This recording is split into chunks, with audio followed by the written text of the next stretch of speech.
उन दिनों में जो गर्भवती और दूध पिलाती होगी उसके लिए हाय हाय। देखो क्या लिखा हुआ है कि उस प्राकृतिक आपदाओं के समय में, उस अंत के समय में जो गर्भवती और दूध पिलाती होगी, यानी कोई गर्भवती माता बहन होगी या कोई दूध पिलाती यानी जिसके छोटे छोटे बच्चे होंगे, कोई 2 महीने का, कोई 6 महीने का, कोई साल भर का, कहते हैं उनके ऊपर हाय हाय, कहते हैं उनके साथ तो बहुत बुरी बीतेगी। यानी ऐसा समय आएगा गर्भवती औरत को भी भागना पड़ेगा, चाहे उसका गर्भ क्यों ना गिर जाए। कहते हैं उसके ऊपर तो हाय हाय बहुत बुरी बीतेगी। और दूध पिलाती यानी वो लेडीज ये सोचेगी, वो माता बहन ये सोचेंगी कि पहले मेरी जान बचे, बच्चे को फेंक के दौड़ लेगी कि वजन ज्यादा है, अगर बच्चे को साथ में लेके चलूंगी तो मैं यहीं रह जाऊंगी, पहाड़ पे नहीं पहुंच पाऊंगी, ऊंची जगह पे नहीं पहुंच पाऊंगी, ये पानी मुझे बहा ले जाएगा, ये भूकंप मुझे जमीन में समा देगा। कहते हैं उस समय जो गर्भवती होगी और जो दूध पिलाती हुई कोई माता बहन होगी जिसके छोटे छोटे बच्चे होंगे, कहते हैं उनको तो हाय हाय। ये बाइबल में लिखा हुआ परमेश्वर का वचन है अटल, और इसका जिक्र एक सत्संग में संत रामपाल जी ने भी किया है, दास आपको दिखाएगा। जो छत पर हो वह अपने घर में से सामान लेने को न उतरे, और जो खेत में हो वह अपना कपड़ा लेने को पीछे न लौटे। उन दिनों में जो गर्भवती और दूध पिलाती होगी उनके लिए हाय हाय। प्रार्थना किया करो कि तुम्हें जाड़े में या शब्द के दिन भागना ना पड़े। कहते हैं परमात्मा से ये प्रार्थना करना कि जब वो आपत्तियां आए उस समय जाड़े का दिन ना हो, सर्दियों का दिन ना हो। अरे गर्मी में तो कहीं भी लेट जाएंगे रात को, चाहे कपड़े हैं या नहीं है। तो परमात्मा कह रहे हैं कि भगवान से दुआ करना कि जब वो आपत्ति का समय आएगा और तुम्हारे को भागना पड़ेगा उस समय सर्दियों का टाइम ना हो। नहीं तो एक तरफ तो प्राकृतिक मार, दूसरी तरफ रात को सर्दियों में, जैसे कुत्ता रात को सर्दी में कैसे वो ठिठुरता रहता है, दूझता रहता है, सारे शरीर में जो है वो कंपन रहता है। कहते हैं ये शुक्र मनाना कि परमात्मा जब वो आपत्ति आए उस समय सर्दियों का दिन ना हो, शब्द का दिन ना हो। शब्द का दिन मतलब ईसाई समाज में एक ऐसा दिन मनाया जाता है जैसे ये गुड फ्राइडे वगैरह मनाते हैं। कहते हैं शुक्र मनाओ कि उस समय वो शब्द का दिन ना हो कि तुम भगवान से प्रार्थना भी ना कर सको। प्रार्थना किया करो कि तुम्हें जाड़े में या शब्द के दिन भागना ना पड़े, क्योंकि भविष्यवाणी देखो उस समय परमात्मा ने ईसा मसीह के रूप में ये भविष्यवाणी की थी, तो शब्द उन्होंने ईसाई धर्म से संबंधित ही लिखने पड़ेंगे। लेकिन आप लोग समझ रहे होंगे अच्छे से, जो कल की भगवान के भगत हैं, जो संत रामपाल जी के भगत हैं, उनको अच्छे से बातें समझ में आ रही हैं। क्योंकि देखो भाई और बहनों, ये विकट परिस्थितियां पैदा हुए बिना ये दुनिया संत रामपाल जी को परमात्मा नहीं मान सकती। लोग कितनी गालियां निकालते हैं, कितने भद्दे भद्दे कमेंट्स करते हैं, जेल में पड़ा है, ये है वो है। ये परिस्थितियां प्रकट होना बेहद लाजमी है और ये होंगी। इनके हुए बिना, लोगों को घुटने के बल आए बिना, दुनिया को नानी याद आए बिना, संत रामपाल जी को दुनिया ऐसे परमात्मा नहीं मानने वाली। क्योंकि उस समय ऐसा भारी कलेश होगा जैसा जगत के आरंभ से न अब तक हुआ और न कभी होगा। कह रहे उस समय ये 2028 तक ऐसा भयंकर महाकलेश होगा जो ना कभी सतयुग में हुआ, ना त्रेता में हुआ, ना द्वापर में हुआ। जबकि आज से पहले कितने भयंकर भयंकर अकाल पड़ चुके हैं, भूकंप आ चुके हैं, महाभारत और रामायण जैसी लड़ाइयां हो चुकी हैं, करोड़ों लोग मर चुके हैं, हाहाकार मच चुकी है। कहते हैं लेकिन अब जो 2028 में होगा, यानी उस कल्कि के दुनिया के सामने प्रकट होने से पहले जो होगा, कहते हैं आज से पहले ना वो संसार में कभी हुआ होगा और ना ही संसार में उसके बाद कभी होगा। ऐसा विनाश होगा, क्योंकि उस समय ऐसा भारी कलेश होगा जैसा जगत के आरंभ से न अब तक हुआ और न कभी होगा। यदि वे दिन घटाए न जाते तो कोई प्राणी न बचता। यदि वे दिन घटाए ना जाते तो कोई प्राणी नहीं बचता। यानी बहुत लंबा समय आप और हमारे कर्म कुकर्मों के अनुसार दुनिया जो भगवान और भक्ति को भूल चुकी है, सरेआम दुनिया ये कच्चा मांस खाती है, घर घर में जो है शराबी हो गए, नशा घर घर में पहुंच गया, बहन बेटी की इज्जत नहीं, खुद की मां बहन को तो छोड़ दो, पाड़ोस की माता बहनों पे भी कुदृष्टि डाले बिना इंसान रहता नहीं है। हर जगह चोरी जारी, व्यभिचारी, बलात्कार, छोटी छोटी बच्चियों के साथ बलात्कार, 6-6 साल की बच्चियों के साथ बलात्कार। कई घटनाएं तो ऐसी आती हैं, बाप अपनी बेटी के साथ में बलात्कार कर रहा है। घर घर में शराब पी के लड़ाई झगड़े, मारपीट, मिलावट, चोरी जारी, किसी चीज में शुद्धता नहीं है। केवल आदमी को अपना मुनाफा चाहिए, पैसा चाहिए। दुनिया जहर खा रही है, खाने दो। कहते हैं यदि वो दिन घटाए ना जाते, यानी हमारे इन कुकर्मों के आधार से, संसार के कुकर्मों के आधार से तो ये महाविनाश का समय बहुत ज्यादा लंबा चलना था। लेकिन परमेश्वर कह रहे हैं कि यदि वो दिन घटाए ना जाते, यानी परमात्मा ने इस विनाश के समय को थोड़ा कर दिया, नहीं तो भविष्यवाणी हो चुकी थी। तुम सबको पता है कि 1998 में पूरी दुनिया डूबेगी, पूरी दुनिया मरेगी। लेकिन परमात्मा ने आप और हम तक ये समाचार पहुंचाने के लिए, ज्ञान पहुंचाने के लिए कि अब ये नादान है मेरे बच्चे, दुनिया वाले, चाहे वो किसी भी जाति और धर्म में, एक बार इन तक मेरा समाचार पहुंच जाए, एक बार इन तक जानकारी पहुंच जाए, ताकि ये डरें, भयभीत हों और ये मेरी शरण में आ जाएं। तो परमात्मा ने वो दिन घटाए और आप और हमारे लिए वो दिन बढ़ाए। हमें समय दिया, परमात्मा ने इन घटनाओं को रोका। और एक नियम है इस प्रकृति का, यदि आप इस प्रकृति को रोकते हो या इस प्रकृति में घटित होने वाली घटनाओं को यदि कोई रोकेगा तो प्रकृति का हिसाब पूरा करना पड़ता है। तो संत रामपाल जी भगवान ने 1998 में जो भविष्यवाणियां हो चुकी थी कि दुनिया का विनाश होगा, उस आपत्ति को टाड़ा संसार के लिए कि मेरा ज्ञान और जाए और लोग समझें। और प्रकृति का हिसाब उस परमात्मा ने, उस महाविनाश का हिसाब सन 2006 से 2008 तक 21 महीने जेल में रह के प्रकृति का हिसाब को पूरा किया, अपने ऊपर ली उन्होंने वो आपत्ति। फिर भविष्यवाणी हुई 2012 में, सब जानते हैं कि 2012 में दुनिया का नाश हो जाएगा, दुनिया का नाश हो जाएगा। लेकिन संत रामपाल जी भगवान ने फिर उस आपत्ति को रोका कि अभी भी मेरा ज्ञान पूरे विश्व में नहीं गया है, मेरे बच्चों तक जानकारी पहुंचे। तो 2012 के विनाश को संत रामपाल जी ने, भगवान ने अपनी शक्ति से, अपने सामर्थ्य से रोका। और उसकी सजा परमात्मा ने 2014 बरवाला कांड के बाद में जेल में बैठ के पाई। प्रकृति का हिसाब पूरा कर रहे हैं, लेकिन अब फाइनल है। यदि वे दिन घटाए न जाते तो कोई भी प्राणी ना बचता, क्योंकि उस समय तक किसी को भगवान की जानकारी तो थी नहीं, संत रामपाल जी का ज्ञान जो है वो पहुंचा नहीं था। तो कहते हैं यदि उस समय को घटाया ना जाता तो शायद दुनिया में कोई नहीं बच पाता। अगर उस समय वो महाविनाश हो जाता तो कोई नहीं बच पाता, क्योंकि बचाने वाले तो संत रामपाल जी हैं, उनकी भक्ति है, उनका आशीर्वाद है। और उस समय तक लोग उनको जानते नहीं थे, पहचानते नहीं थे, उनका ज्ञान का इतना प्रचार नहीं था। तो कहते हैं यदि वो दिन घटाए न जाते तो उन 2 महाविनाशों में कोई नहीं बच पाता। परंतु चुने हुओं के कारण वे दिन घटाए जाएंगे, यानी परमात्मा ने जिन जिन को चुन लिया आके कि ये मेरी आत्माएं, इनको मैं सतलोक लेके जाऊंगा।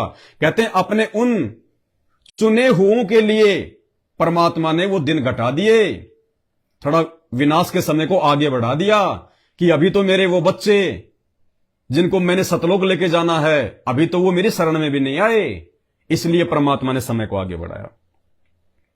यदि वे दिन घटाए न जाते तो कोई प्राणी न बचता, परंतु चुने हुओं के कारण वे दिन घटाए जाएंगे।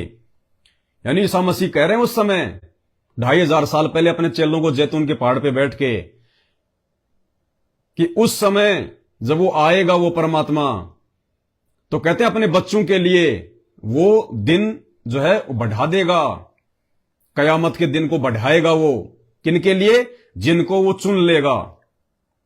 परंतु चुने हुओं के कारण वे दिन घटाए जाएंगे। उस समय यदि कोई तुमसे कहे देखो मसीह यहां है या वहां है, तो विश्वास ना करना। कहते हैं जब वो आपत्तियों का दौर शुरू होगा, संकट का दौर शुरू होगा, जैसे 2020 से शुरुआत हो चुकी है कोरोना से, उसके बाद में लगातार कई जगह भूकंप हैं, बाढ़ है, तरह तरह की आपत्तियां पूरे विश्व में आ रही है, रूस यूक्रेन का युद्ध है, और भी मुस्लिम देश आपस में लड़ने मरने को तैयार रहते हैं, लीबिया पूरा नष्ट हो गया, प्राकृतिक आपदाओं का दौर शुरू। तो क्या कह रहे हैं कि उस समय यदि कोई ये कहे कि मसीह वहां है, मसीह वहां है, तो कहते हैं किसी पे विश्वास ना करना, किसी की भी बातों में ना आ जाना। उस समय बहुत सारे लोग तुम्हें भरमाएंगे काल की प्रेरणा से कि रे वो कल की भगवान वहां है, अरे वो कल की वहां है, उसने वो चमत्कार कर दिया, उसने वो कर दिया, अरे वहां चलो, वहां तुम्हारा बचाव हो जाएगा। तो परमेश्वर हमें आगाह कर रहे हैं वर्तमान समय के लिए कि मेरी शरण में आने के बाद, यानी संत रामपाल जी की शरण में आने के बाद, यदि उस महासंकट के समय में तुम्हें कोई भ्रमित करे कि रे वहां चलो, वहां चलने से तुम्हारा फायदा हो जाएगा, तुम बच जाओगे, उसमें शक्ति है, वो है मसीह, वो है असली कल की, तुम्हारे गुरुजी तो जेल में बैठे हैं, तुम्हारे को कहां बचाने आएंगे यहां पे।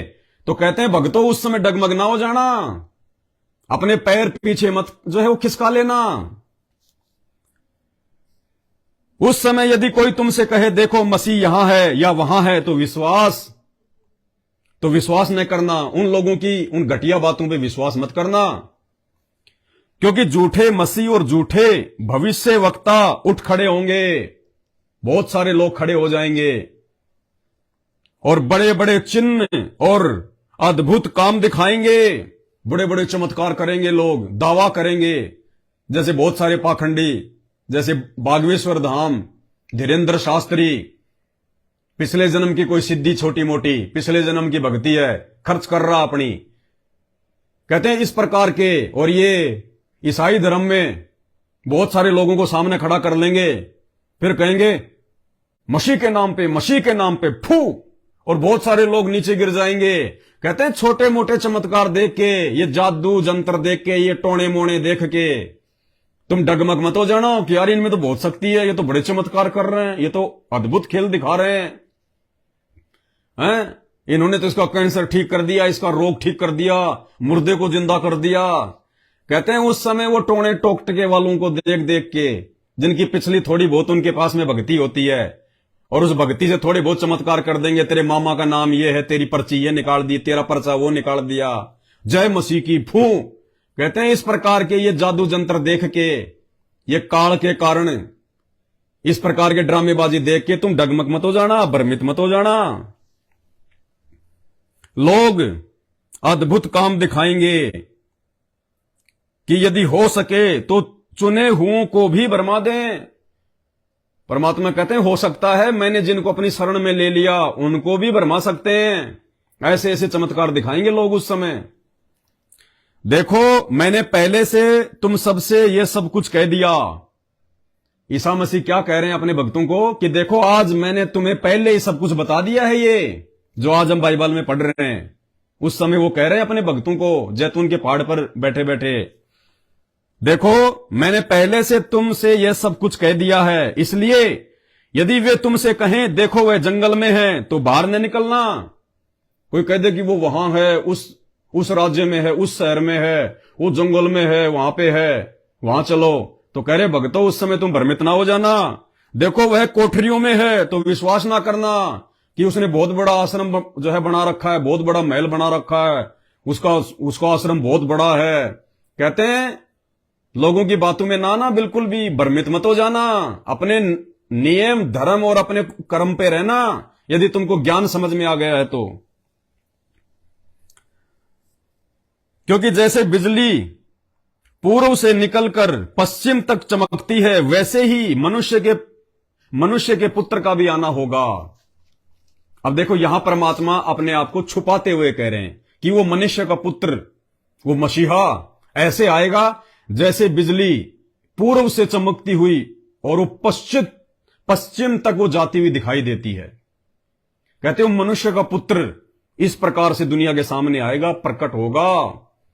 देखो आज भी परमात्मा है, हम सब जानते हैं, प्रकट हुए हैं, हम उनको सतगुरु कहते हैं।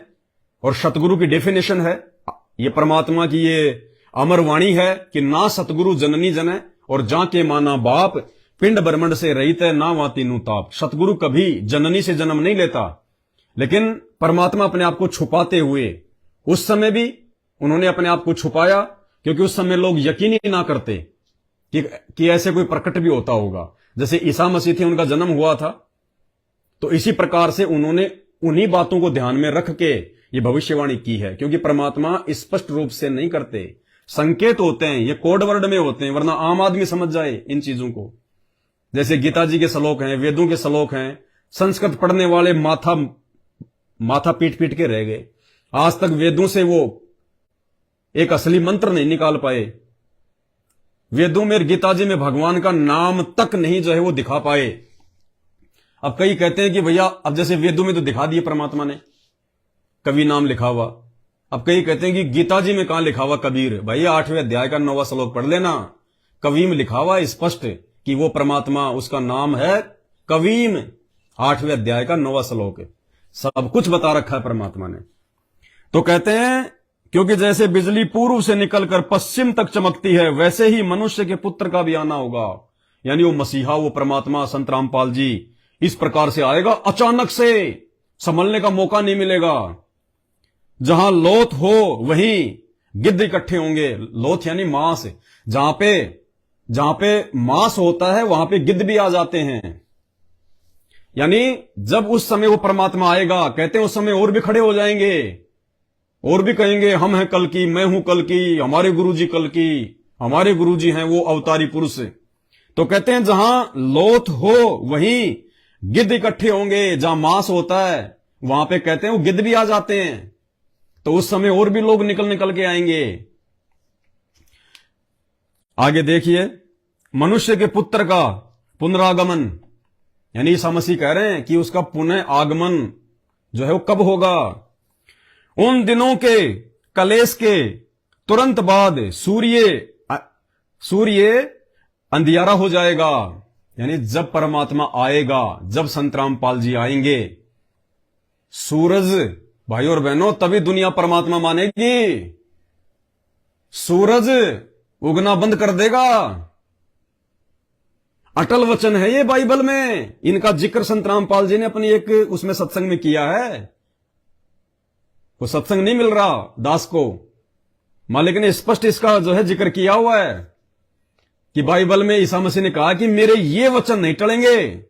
सूर्य उदय होना टल सकता है, लेकिन ईसा मसीह के वो वचन नहीं टलेंगे। कौन से? जो आपको ये बताए जा रहे हैं। उन दिनों के कलेश के तुरंत बाद सूर्य अंधियारा हो जाएगा। अंधियारा होने के यहां पे दो अर्थ हैं, या तो विश्व युद्ध के कारण, या फिर जो भी हथियार हैं बड़े बड़े, ये मिसाइलें हैं, ये परमाणु हथियार हैं, बॉम्ब है, या तो इनका धुआं इतना भयंकर हो जाएगा कि सूरज भी दिखाई नहीं देगा। या फिर ये हो सकता है भाई मालिक की मौज, वो कुछ भी कर सकते हैं, हो सकता है सूरज भी ना उगे। उन दिनों के कलेश के तुरंत बाद सूर्य अंधियारा हो जाएगा और चंद्रमा का प्रकाश जाता रहेगा। चंद्रमा भी दिखाई नहीं देगा। पूरे संसार में अंधेरा छा जाएगा, अंधेरा,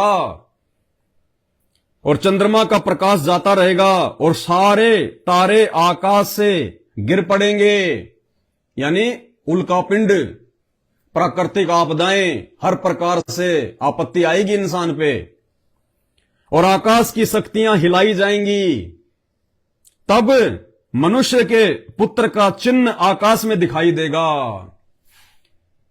जब वो अंधेरा छा जाएगा पूरे विश्व में, ना चांद दिखाई देगा, ना तारे, ना सूरज, कहते हैं उस समय वो मनुष्य के पुत्र का, यानी वो परमपिता परमात्मा, वो मसीहा, वो सतगुरु रामपाल जी भगवान, उस समय पूरी दुनिया को आकाश में उनका चेहरा दिखाई देगा। पूरी दुनिया को, जैसे एक सूरज पूरी दुनिया को दिखाई दे रहा है, एक चांद पूरी दुनिया को दिखाई दे रहा है। तो चांद बनाए किसने? सूरज बनाए किसने? सृष्टि रचना के माध्यम से आप और हमें तो पता है इन बातों का। इसी परमात्मा ने बनाए, सतगुरु रामपाल जी भगवान ने, जो आज मानव रूप में धरती पे प्रकट है, लीला कर रहा है अपने आप को छुपाते हुए। उस समय कहते हैं वो अंधेरा छा जाएगा, ना सूरज दिखाई देगा, ना चांद दिखाई देगा। उस समय वो परमात्मा आकाश में दिखाई देगा पूरी दुनिया को विशाल रूप में, और लोग ऊपर हाथ कर करके रोएंगे कि हम तो मूर्ख थे, हम पागल थे, तुम्हारे बारे में लोग इतना बता रहे थे, तुमने भी इतने सत्संग कर दिए, इतना समझाया, लेकिन हम समझ नहीं पाए उस समय। क्योंकि भाई और बहनों, नॉर्मल तरीके से अगर संत रामपाल जी को जेल से बाहर आना होता तो कब के आ जाते? राम रहीम 4 बार आ चुका है 40-40 दिन की पैरोल पर। क्या संत रामपाल जी नहीं आ सकते थे? लेकिन जानबूझ के नहीं आ रहा यह परमात्मा, जानबूझ के, क्योंकि ये उस समय आएगा जब चारों तरफ तांडव मचा होगा। सब फैल हो जाएंगे, देवी देवता, अल्लाह, खुदा, मसीह, वाहिगुरु, भैरू, भूत, सब मंदिर, मस्जिद, चर्च, गुरुद्वारे सब फैल हो जाएंगे। दुनिया रोएगी, अपनी जान की भीख मांगेगी। उस समय कहते हैं अंधेरा छा जाएगा और उस अंधेरे में संत रामपाल जी का नूरी चेहरा दिखाई देगा पूरी दुनिया को। तब दुनिया मानेगी ये परमात्मा है, ये परमेश्वर है, ये है वो असली अल्लाह, ये है वो असली खुदा, ये है वो असली मसीहा, जिसके बारे में कहते थे कि वो आसमान से आएगा, बादलों को फाड़ के आएगा। और आकाश की शक्तियां हिलाई जाएंगी। तब मनुष्य के पुत्र का चिन्ह आकाश में दिखाई देगा। और तब पृथ्वी के सब कुलों के लोग छाती पीटेंगे। तब आज ये गालियां निकालने वाले, संत रामपाल जी के सत्संगों को कानों से ऊपर निकालने वाले, अरे इंसान कभी भगवान होता है क्या? तुम सबसे बड़े मूर्ख हो दुनिया के। इंसान कभी भगवान होता है? भगवान तो निराकार है, भगवान तो वो था, भगवान तो वो था। कहते हैं उस समय सारी दुनिया के लोग छाती पीटेंगे, छाती। और मनुष्य के पुत्र को बड़ी सामर्थ्य और ऐश्वर्य के साथ आकाश के बादलों पर आते देखेंगे। परमेश्वर रामपाल जी भगवान दिखाई देंगे पूरी दुनिया को, जैसे सूरज दिखाई देता है। वही तुरही के बड़े बड़े शब्द के साथ अपने दूतों को भेजेगा और वे आकाश के इस छोर से उस छोर तक चारों दिशाओं से उसके चुने हुओं को इकट्ठा करेंगे।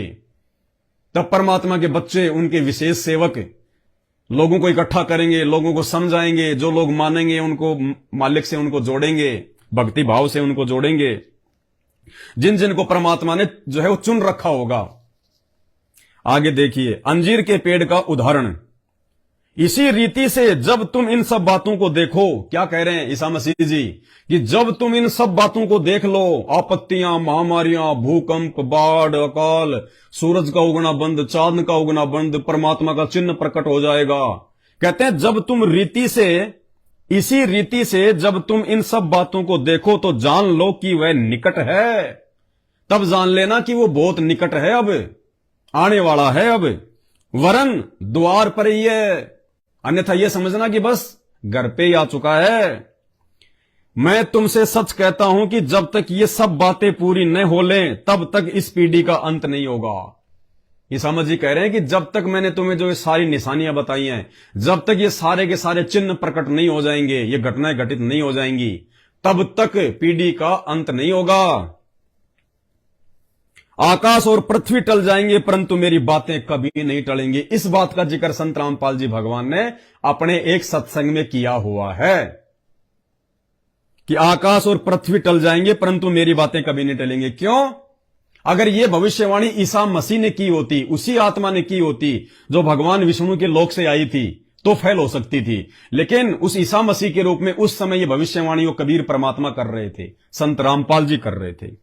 आगे जागते रहो, ध्यान से सुनना भाई और बहनों, बहुत महत्वपूर्ण पॉइंट है ये। आज का वीडियो बहुत महत्वपूर्ण है, अभी तो आधा वीडियो हुआ है, आगे देखना परमात्मा ने सारी बातों का खुलासा किया हुआ है। जागते रहो यानी सचेत रहना, डगमग मत हो जाना, फिसल मत जाना, कमजोर मत पड़ जाना। उस दिन और उस घड़ी के विषय में कोई नहीं जानता, यानी ये सारा सिस्टम होगा कब वो अंधियारा होगा, कब उसका चिन्ह प्रकट होगा। कहते हैं इन बातों को कोई नहीं जानता, यानी आम व्यक्ति नहीं जान सकता, उसके भगत नहीं जान सकते इन बातों को। उस दिन और उस घड़ी के विषय में कोई नहीं जानता, ना ही स्वर्ग के दूत, न पुत्र, केवल पिता, केवल वो परमपिता परमेश्वर ही जानता है इन सब बातों को कि कौन से दिन वो घटनाएं घटित होनी है। जैसे नूह के दिन थे वैसा ही मनुष्य के पुत्र का भी आना होगा। नूह क्या है? जैसे पहले जब कयामत हुई थी तो परमात्मा ने अपनी एक आत्मा को निमित्त बनाया था जिसका नाम था नूह। और नूह को परमात्मा ने सारी बातें समझाती थी कि तू लोगों को समझा दे, जितने लोग मान जाएं वो बच जाएंगे, और तू बहुत बड़ा एक जहाज तैयार कर, बहुत बड़ा। और परमात्मा ने उसको कह दिया था कि इसमें इतने जोड़े जो है वो पशु पक्षियों के ले ले, हाथी का जोड़ा, शेर का जोड़ा, भेड़ का जोड़ा, गाय का जोड़ा, पक्षियों का जोड़ा, वो सब जोड़े परमात्मा ने उस इतनी बड़ी जहाज बनवाई उस नूह से बहुत समय पहले। और उस फिर जो आदेश दिया था उस परमेश्वर तो एक ही है, वो कबीर परमात्मा। तो उस परमात्मा ने उस नूह को आदेश दिया कि ऐसे ऐसे सभी पशु पक्षियों का एक एक जोड़ा, ताकि आगे सृष्टि और चले। फिर इस महाविनाश के बाद में फिर आगे वो पशु पक्षी भी वापस जो है मतलब अपना जो है मतलब पति पत्नी व्यवहार करके फिर आगे से अपने मतलब वंश को बढ़ाएं। तो नूह ने उनके अनुसार वो जहाज बनाई और सभी को उन्होंने संदेशा दिया। लेकिन बाकी जो लोग थे वो लोग उसका मजाक उड़ाया करते थे। जब नूह कहता था अरे बहुत भयंकर समय आएगा, पूरी पृथ्वी पे पानी पानी हो जाएगा, पहाड़ भी डूब जाएंगे, उस समय जो मैं जहाज बना रहा हूं ना ये मालिक के आदेश से, ये जहाज रहेगा सुरक्षित पानी के ऊपर और इस जहाज में जो लोग रहेंगे वो ही रहेंगे सुरक्षित। तो कहते हैं जैसे नूह के दिन थे वैसे ही मनुष्य के पुत्र का आना होगा। यानी इतना बड़ा महाविनाश होगा वर्तमान समय में, जब संत रामपाल जी प्रकट होंगे उस समय कहते हैं वैसी परिस्थितियां पैदा होंगी धरती पर। जैसे नूह के दिन थे वैसे ही मनुष्य के पुत्र का भी आना होगा।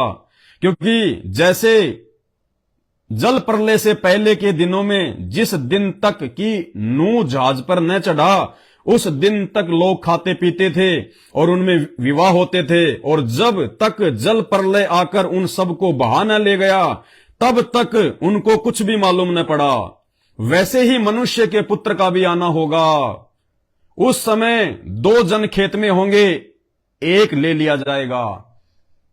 कह रहे हैं उस समय, उस कयामत के समय में जो अभी आने वाली है 2028 तक, कहते हैं उस समय 2 आदमी यदि खेत में होंगे तो एक को उठा लिया जाएगा बचाने के लिए, सुरक्षित जगह पे पहुंचाने के लिए। कौन से को? जिसमें धार्मिकता होगी, या जो संत रामपाल जी की शरण में होगा, या जो संत रामपाल जी के सत्संग सुन रहा होगा। कहते हैं जिसके अंदर जरा भी भक्ति होगी, जरा भी भक्ति अंश होगा, उसी को उठाया जाएगा। उस परिवार में से, उस गांव में से अगर 2 भाई आपस में खेत में भी काम कर रहे हैं उस समय और आपत्ति आ गई अचानक, तो कहते हैं जिसके अंदर भक्ति अंश होगा, जो भगत होगा, या जिसके कोई पिछले जन्म के पुण्य होंगे, चाहे वर्तमान में संत रामपाल जी की शरण में नहीं है, यानी जिनको परमात्मा ने जो है वो चुन रखा है, कहते हैं उसको उठा लिया जाएगा और उसको दूसरे को मरने के लिए छोड़ दिया जाएगा। वैसे ही मनुष्य के पुत्र का भी आना होगा। उस समय 2 जन खेत में होंगे, एक ले लिया जाएगा और दूसरा छोड़ दिया जाएगा। 2 स्त्रियां चक्की पीसती रहेंगी, एक ले ली जाएगी, दूसरी छोड़ दी जाएगी। यानी जो अच्छी आत्मा होंगी उनको बचाया जाएगा। इसलिए जागते रहो, सचेत रहो, आंखें बंद करके मत सो। आंखें बंद करके सोने का मतलब है अंधेरे में मत जियो। अगर कोई तुम्हें कह रहा है कि संत रामपाल जी के सत्संग सुनो, सत्संग सुनो, 2028 आ रहा है, 2028 आ रहा है, शुरुआत हो चुकी है, तुम सब ने देख लिया, गफलत में मत जीवो, नशा चोरी जारी मांसाहार ये मत करो, छल कपट व्यभिचार मत करो, भक्ति करो, भक्ति करो, भगवान को ढूंढो।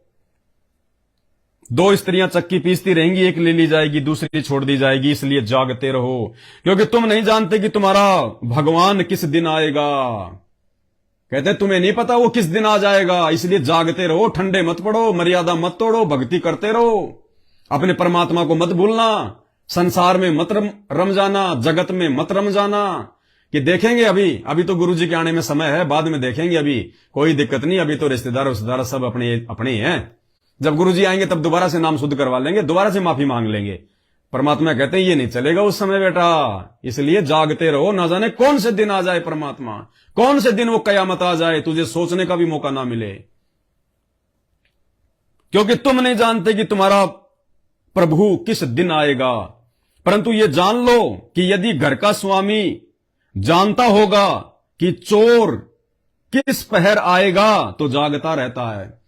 लेकिन जिन आत्माओं को इस बात का विश्वास है कि गुरुजी भगवान है, परमात्मा है, यही असली वो कल की है और 2028 तक ये होना ही होना है, भगवान जेल में बैठने नहीं आया, कहते हैं ऐसी आत्मा जागती रहेगी। और भाई और बहनों, ये जगाने के लिए परमात्मा ने 7 संगतियां शुरू करवा रखी है, जगाने के लिए।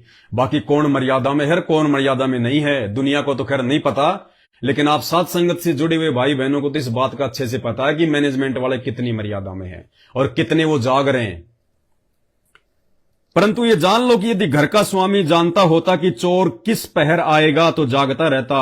यानी यदि किसी आदमी को इस बात का पता है कि चोर सुबह आएगा 4 बजे, तो वो आदमी सो नहीं सकता, वो जागता रहेगा अपना सामान बचाने के लिए। तो इसी प्रकार आप और हम भाई बहनों को 7 संगति से जोड़ के परमात्मा ने अपने ऊपर विश्वास करवा दिया, इसलिए कि भाई यदि हमने एक दिन भी मर्यादा तोड़ दी, जरा सी भी चूक कर दी, अब इतना मौका देने के बाद में, तो परमात्मा फिर माफ नहीं करेगा। ये दयालु है, तब तक ये दयालु है, बाकी रावण की छाती में भी तीर इसी ने मारा था, कंस को भी इसी ने मारा था, और नरसिंह रूप धारण करके हिरणाकुश की छाती भी इसी ने फाड़ी थी। ये ना सोचना कि ये दयालु दयालु है, दयालु दयालु है। ये दयालुता उसी समय दिखाता है जब ये संत रूप में धरती पे होता है, बाकी लोगों की छाती भी यही फाड़ता है। परंतु ये जान लो, यदि घर का स्वामी जानता होता कि चोर किस पहर आएगा तो जागता रहता और अपने घर में सेंध लगने ना देता। यानी काल को मौका नहीं देगा वो भगत जो जागरूक होगा, कोई मर्यादा नहीं तोड़ेगा, अपने घर में सेंध लगने न देता।